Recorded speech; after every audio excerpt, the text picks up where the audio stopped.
Thank you, Joe. Thank you, Community Spread. And thank you, Elvis, for still being alive. Yeah.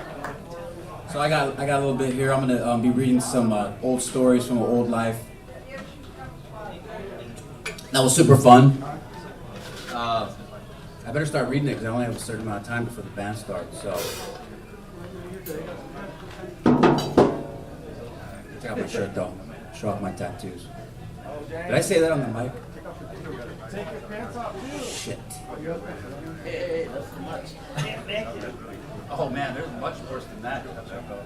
No, I want to see it. Okay, good. It scared me for a second. Oh, no. Right here. All right, let's see her. All right.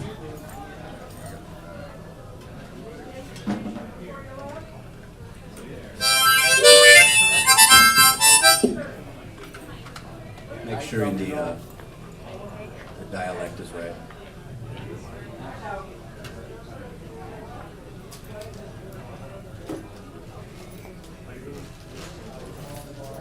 So this is about 25 years ago when I was a hobo. We were still high on mushrooms from the night before, passing around a big bottle of African rum that was more than half full, and Stu was still driving me fucking apeshit. Example, slug bug, followed by his skinny crackhead knuckles hard into my upper leg. He had decided to play slug bug every time you see a Volkswagen Bug, you slug the person next to you, in case you didn't know, without informing me. Cocksucker, I'm not playing! Followed by my fist with much hate hard into his arm. Shit, my grandma hits harder than that, and that bitch is dead. Ha ha ha ha! Fuck, Lucky. You had to go and be an every insect-loving hippie and invite this mosquito along. I groaned, leaning into the front of the spaceship, Lucky's blue Dodge Colt, between him and sunshine. Lucky's blue eyes dilated, bloodshot, droopy. Aw, I think you guys are cute. Stu grabbing at me, punching me, tickling me, making fun of everything I did or said. Stu looking like a decrepit cross between Earl from My Name is Earl and the Crypt Keeper. Aw, come on, honey, you can sit on my lap. Don't worry about that lump in my shorts. I'm just glad to see you, even if you are butt ugly. God, I fucking hate you, Stu. My slug's aimed at his jaw now. By the time we got to Roseville, we were pretty much in a fistfight in the backseat of Lucky's spaceship. I knew there was no way I could make the rest of that ride to Chico with this fucker. There wasn't enough booze and or drugs in the universe to numb me to his stewness. And as soon as the ship stopped in Roseville, I jumped out of Abe's side, screaming, "Fuck that! I'm not getting back in that car with him!" I had decided to tag along with Abe sometime during that horrible ride, although the thought of jumping trains had never appealed to me before. In between insults and punches, "Abe, I'm coming with you." "It's not my train," Abe replied, with that mischievous, aloof smile of his, squinting in the late morning sun. I immediately felt better. Just the thought that Stu would be away from me very soon made me all warm and cuddly inside. Lucky started in worrying and hollering, "What do you mean you're going with Abe? You don't have any gear." Train hopping gear, that is. Sleeping bag, backpack, food, water, etc. Lucky had done a couple of short train trips with Abe and was a little in the know. I didn't know, and I didn't care. I had all I needed. I was just depressed enough, desperate enough, crazy enough to do most anything. Of course, the thought of getting back in that car with Stu added the element of batshit to that crazy. Abe didn't seem to care either way, but he did seem to be waiting with some amusement in his crazy, sad blue eyes at this sudden development and at what ensued. "I don't care. I'm not getting back in that car with inbred over there." "Well, fuck you very much," barked Stu. I could tell I had hurt his feelings. He actually thought that we were buddies, the best of neighbors until times like these when I just explode. Lucky opened his trunk, went rifling around back there. "Hold on, I think I got some stuff you could use." A hint of laughter in his voice. Then he was laughing, good and hearty. He pulled a sleeping bag from back there. A kid's baby blue, dark blue, in patches, Smurf's sleeping bag. It was someone's nephew's or niece's or something.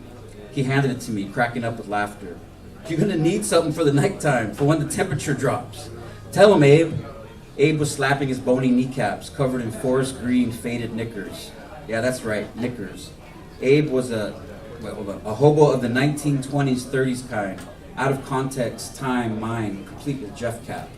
Imagine a character from one of those old hobo movies like Empire of the North or Bound for Glory, minus so much macho, more playful. He looked like a jaded paperboy from the Depression era with combat boots, laughing that great mad laugh that only Abe could laugh. That's right, hee hee hee. It gets cold out in that desert. Ho ho! Everybody was laughing at this point. Hell, even I was, and I didn't laugh much in those days yet.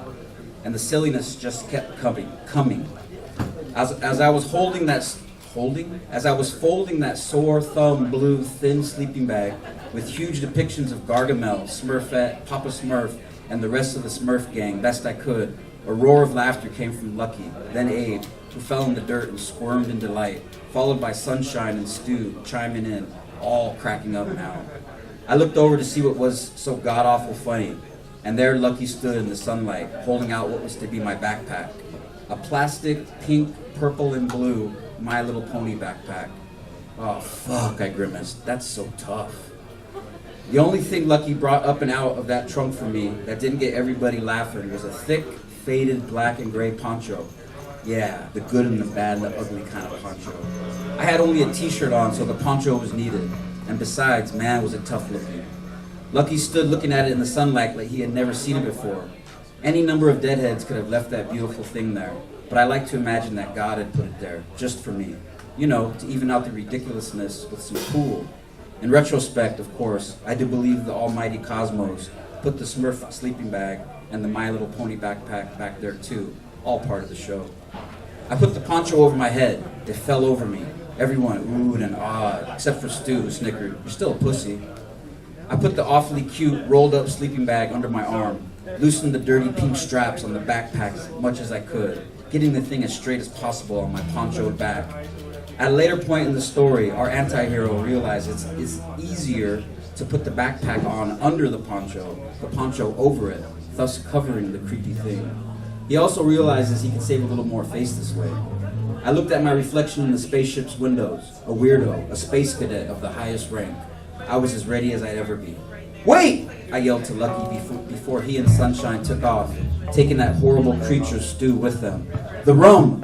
We need it more than you do." And of course we did. I know I did. Abe didn't let on too much either way. Besides, that spaceship they were flying in was headed to Booze Mecca, Chico University. Lucky handed me the bottle with a look of feigned pity, then took flight in a spray of asphalt and a cloud of dust. Abe and I headed into tall, crunchy yellow weeds towards the tracks. Thank you.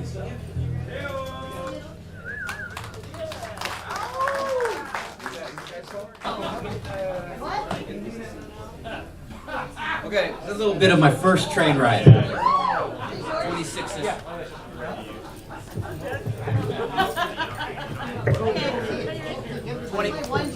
26-ish years old, so 51 now. Anybody want to hop a train with me, let me know after the show. I'll definitely do it. We can go to Reno. We can drive up to Roseville, leave your car in Roseville, and hop to Reno. It's like a 10-hour ride. Well, I don't know how to get to Roseville on a train. Sorry. We can hitchhike. Hold on, I did it again, you guys. I'm sorry. It's my first smartphone, so.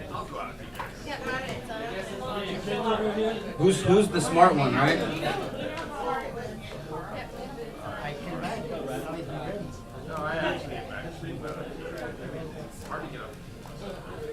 No, let's get up and do it. Very good. Helping, yeah, never vote, yeah.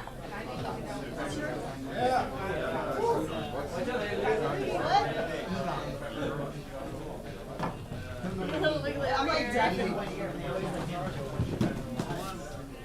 All right, here we go. I can't describe the feeling of riding a freight train. Its excitement rivals roller coasters, without all the drops and stuff. It doesn't need all that. I looked over at Abe and he had that smile of someone who knows but won't, but can't tell, yet says it in everything done. It seemed I was beginning to understand that smile more than ever. Little by little, we started picking up speed as the train humped and banged back and forth, pushing us around the big empty car. Roseville's houses turning into, well, that didn't sound right. Little by little, we started picking up speed as the train humped and banged back and forth, pushing us around the big empty car. Roseville's houses turning into wilderness. That's better. Soon enough, we were going fast enough to make the passing scenery a colorful blur, and I was in complete awe looking out into it.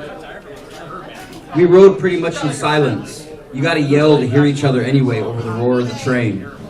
We just passed the rum between us, dangled our feet out of the open boxcar door, stood by that open boxcar door, pissed out the door, pissed in the wind, smoked Abe's rollies, passing them between us, danced around the empty rocking and rolling car, hooting and hollering, daydreaming about what we were doing in real time, pretty much doing what any other hobo would have done. Now, I don't know if it was the residuals of the mushrooms from the night before, the rum, the fact that I was pretty much wet-brained and deranged all the time, or a little of all of them factors. But when it was darkest, out in the great nothing night of that wilderness, I swear I could see the ghosts of old hobos dancing around in that boxcar, dozens of them. I asked Abe if he had seen them too. He smiled wide, nodding his head. At one point in the night, I had my body way out the boxcar door, looking to my left, when suddenly Abe grabbed me and threw me back hard. He's strong for being such a skinny fucker. It pissed me off. What the fuck, Abe? I started in on him. Then I shut up as a bridge side and or a sign close to the tracks came woofing by. Abe saved me from losing my head that night, literally. It spooked me. I made a mental note in my madness to be more respectful of them trains. That sign or end bridge would have slammed into me, knocked the Holy Ghost out of me, and that train would have just kept rolling on. Man, that would have sucked. For both of us. It shook me damn near sober. One of them near-death experiences. Never did much care to experience them. Although you couldn't have guessed that, what with all the times I put myself in line with them. Thanks, Abe. I wanted to hug him. He had just saved my life. Whoa. He just kind of smiled, his eyes wide, laughing at the obvious, that was indeed a close call. The rest of that ride was even grander, shined even more with the thought that I had almost been cut in half. Life's funny like that. Sometimes it takes almost losing it to really appreciate it. Sometime in the night I passed out. The next thing I knew, Abe was hovering over me where I lay on the boxcar's floor, all up in my face, shaking me some. We're here! I woke up, groggy, still a drunk, to see behind his dark face the night illuminated in colorful neon light. The biggest little city in the world, unnaturally lighting up that pitch-black desert night. It was passing that big, open boxcar door like the most vivid 3D screen I had ever seen. I sat up and looked out at Reno passing by. Now what? I asked nervously. We jumped. We were going pretty fast with no signs of slowing. I stood up, got my My Little Pony backpack secured to my back, adjusted the poncho, sloppily rolled up the Smurf bag, tucked it under my arm, located the rum, took a swig, passed it to Abe, then just stood by the edge of the door, holding on, looking out at them lit-up casinos swiftly passing by. Okay, so we're gonna wait till it slows down, right? I was hoping for an affirmative from Abe. It's not gonna slow down, it's gonna barrel right on through Reno, he hollered, getting his pack on his back. Okay, so what do I do? Maybe I should have thought this adventure out, played the tape out, you know? Yeah, right. Jump! So I jumped. Problem is, that's all I did. I knew nothing about hitting the ground running, figuratively or literally. I thought I could jump and that would be it. Actually, I didn't even think that far ahead. Thoughts then being the enemy. I just jumped as directed, and I went rolling along them rough railroad rocks, head over heels and then some. Them rocks gave me a beating, teaching me a hard lesson in physics. When I finally stopped rocking and rolling, wasn't sure that I would, I was a busted up, bloody mess, just sitting there in a dumb ape sort of shock, watching the train I had just been on for 10 or so hours rolling on, unaffected. Somehow in the tumble, I had managed to wrap my top lip around my teeth and poke the hole between my nose and the top left side of my lip. I broke my nose. My left eye was swollen, red, black, purple, almost completely shut. I ripped open the back of my head, and there was a bloody skin flap hanging gruesomely from the palm of my left hand.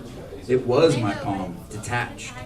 But miraculously, somehow, I had not busted my glasses. Just a long scratch over the left lens. I could barely see out of that eye anyway. As I sat there bleeding, shell-shocked, something happened. Something that disturbed me a bit. But more than that, it pissed me off. The train began slowing, and slowing more, until the damn glorious thing slowed to a complete stop. And then I saw Abe jump off that still train, way up from where I sat in my TKO stupor. The same Abe who had told me that it wasn't gonna stop, that I had to jump while it was hauling ass. The same Abe who was now walking up to me, completely unscathed. I didn't feel like hugging him anymore. I knew I probably couldn't kick his ass, not in that condition, but I sure as hell was gonna try. But that all changed when he got within where I could see him through swollenness. He was crying a little, his eyes were watery, and he looked truly concerned. Sorry. I'm so sorry. I really thought it wasn't gonna stop. He was giggling a little, but it was a nervous giggle. His heart wasn't in it. He looked at my face and winced a little. I was used to getting that from people every so often, par for my crash course. But seeing how Abe was concerned, Abe who was rarely concerned, well, I figured I must look pretty bad. He leaned over and helped me up, and we headed over to a big, rusty building right off the tracks. He led me into that building like he owned the place, or at least lived there, past all kinds of trained, dirt-suited workers, asking none of them questions. He had obviously been there before. He took me to an old, rusty, beat-up bathroom. I caught a glimpse of my face in the greasy mirror before Abe opened it and pulled out a first aid kit. Then I got a good look after he closed it. I thought of that line in Barfly where Henry asked Wanda if she minds his beat-up face. I thought, looking in that mirror, mostly of her reply, I think it looks beautiful. I always thought that line whenever my face was broken. I always felt mirrors portrayed the way I really looked. But when I was all beat up and I'd see my reflection, I'd think, there I am.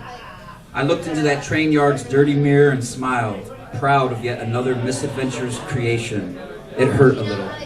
Thank you. And next up, we got critical response. Is anybody familiar with busking here? Busking, yeah, busking. Okay, so if anybody's not familiar, it's playing an instrument for money on the streets. So this is a little bit about getting into New York, me and my lady friend at the time, and busking in New York.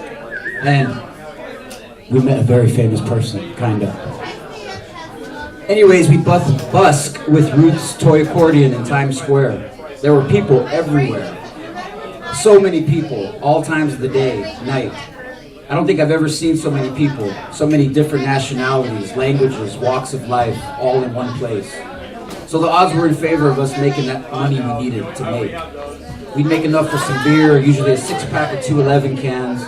A couple times we'd stick out longer, make up enough for a cheap room, because the weather sucked or just because we wandered off the streets for the night. One of these nights in Times Square, trying to get up enough for a room, as the weather was lousy, for the homeless anyway, raining off and on.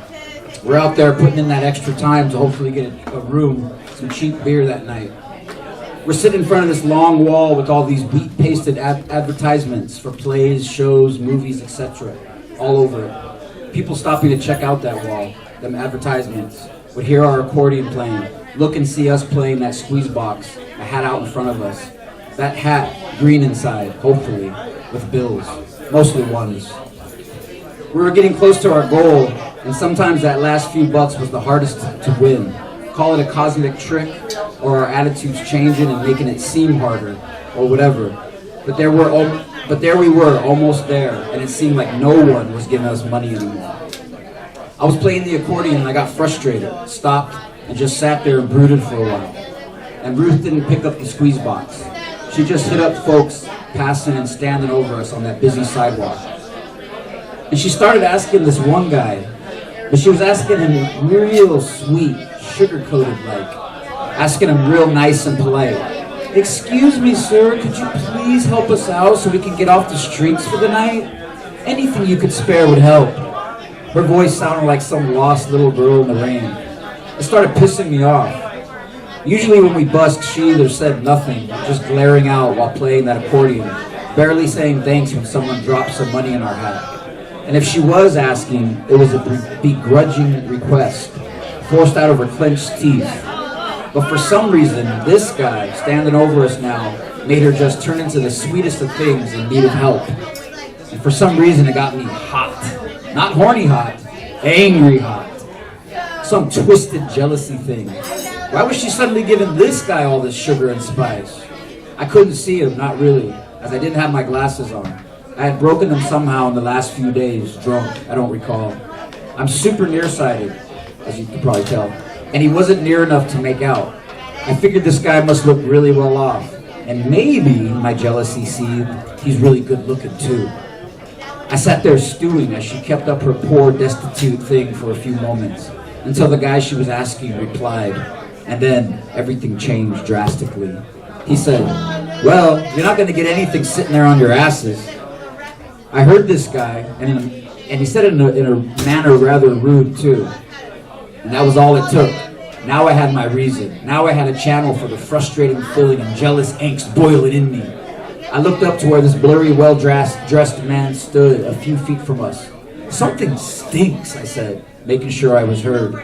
Then I followed that up with, "I think it's you," making sure there was no doubt that I was directing this all at the sharp-dressed asshole above us, scanning that billboard, talking down to us, damn near ignoring us. He kind of jolted away from us a few steps, and I got him to step in, chasing him away with my words, movement. "Yeah, it's definitely you, motherfucker, who stinks. And I think I'm going to kick the stink right out of you." I started to rise to my feet saying this.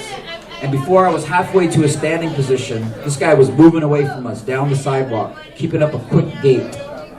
I watched his blurry body move fast down that sidewalk, then turned to see Ruth rolling around on the sidewalk, laughing in tears, cracking up. I didn't get it. What the fuck's so funny? She struggled to get the words out through the laughter. "You don't know whose ass you just managed? You don't know whose ass you just threatened to kick, do you?" "No, I couldn't see him." She managed to get out the words. "That was fucking Bill Murray." I just knew she was telling the truth. Her boisterous laughter proof positive. And for some reason, the fact that it was Bill Murray, just pissed me off even more. I turned back to where I could still see his blur, about a half a New York block away, and yelled, "Fuck you, Bill Murray! And what about Scrooged?" Referring to the movie Scrooged, where he played a grade A asshole, kind of like the guy I was screaming at now, but ended up being a real good guy, giving money to the poor and all. For some reason, that role out of all his stuck in my brain and really burned me up. Fucking actors. I yelled a little bit more down the street at him, something about boycotting his movies, and one last, "Fuck Scrooged!" till his figure disappeared into the people on the street. I was resentful of him for years, couldn't really get into his movies for a long time after that, knowing that he was such an uptight prick in real life, or at least that's what I surmised after one encounter with him, when for all I know, he could have been having a bad day. Of course, I finally got over it, and I'm glad I did, because Bill Murray has been in some great flicks. And since then, there have been all these Bill Murray sightings online. And in all the ones I've seen, heard tell, he seems to be a great guy. Again, maybe just an off day for Bill. I'd love to ask him sometime if he remembers that day. Apologize. Make amends with him. Anyway, by some occurrence, you're reading this, Bill Murray. I apologize for screaming at you that rainy day in New York. Maybe terrorizing you some too. Maybe if we had still been busking, playing our little accordion, you might have dropped a few chunks of dough in our damp hat. Anyway, lost in translation. Thank you.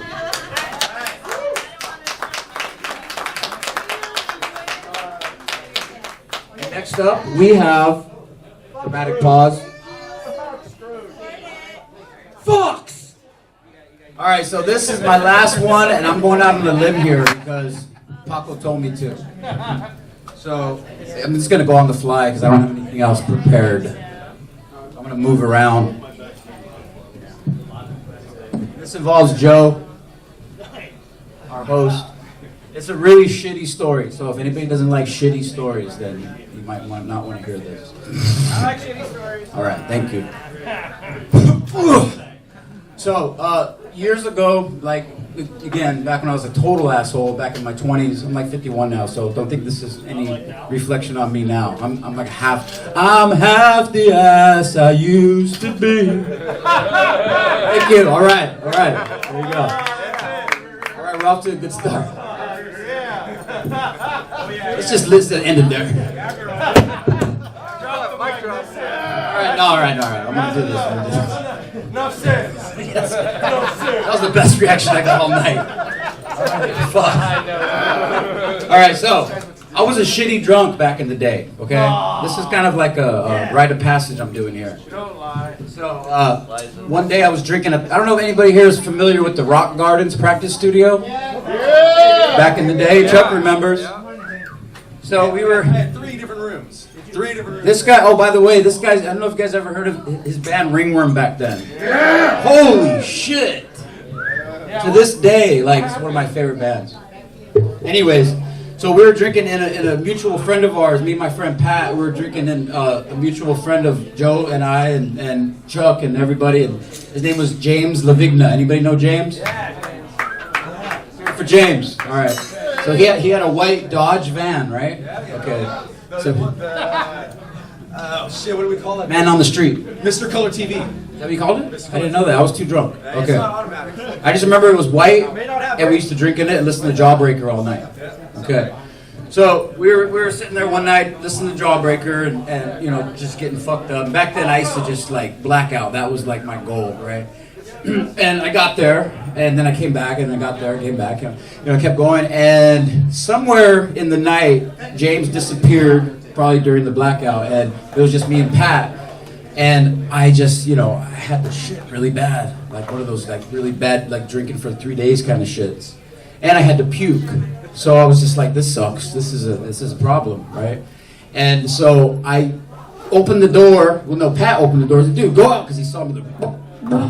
So he opened the door, put my head out. I started puking, and I was trying to, you know, pinch it, and it just was just both ends. You know, I was just bad, just puke and shit. Maybe I should have stopped this story a long time ago. No, just kidding. So I was just a mess, right?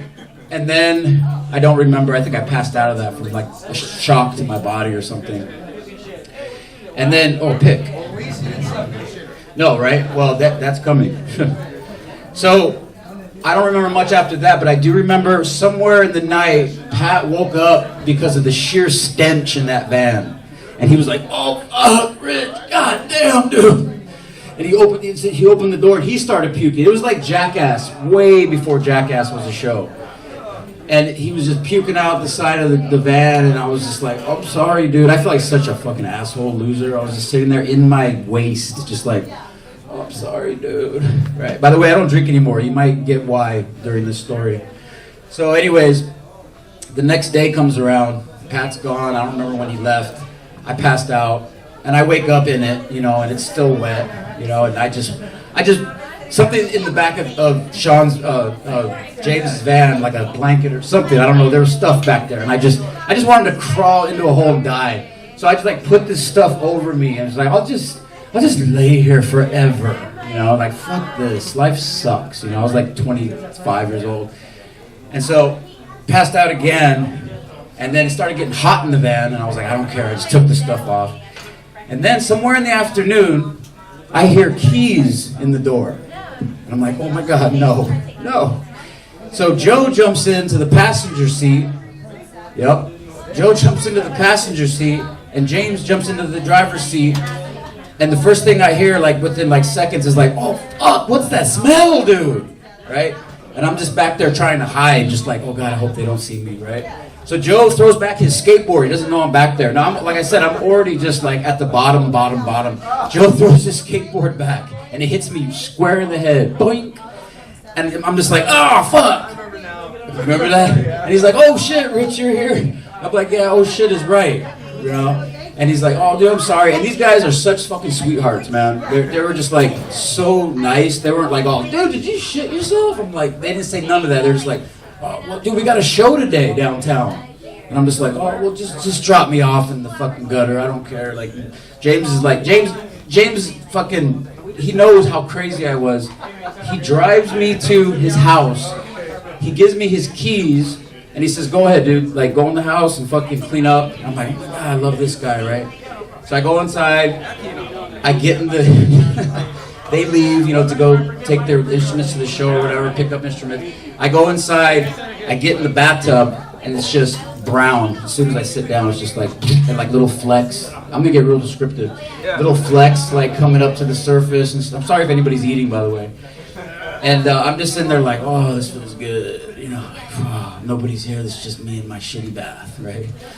So somewhere in there, I'm like, oh, I forgot a very important part of the story. I found like a 6-pack or four left of Mickey's Big Mouths in the refrigerator at James's house. I was like, yes, empty stomach, right? I puked everything out.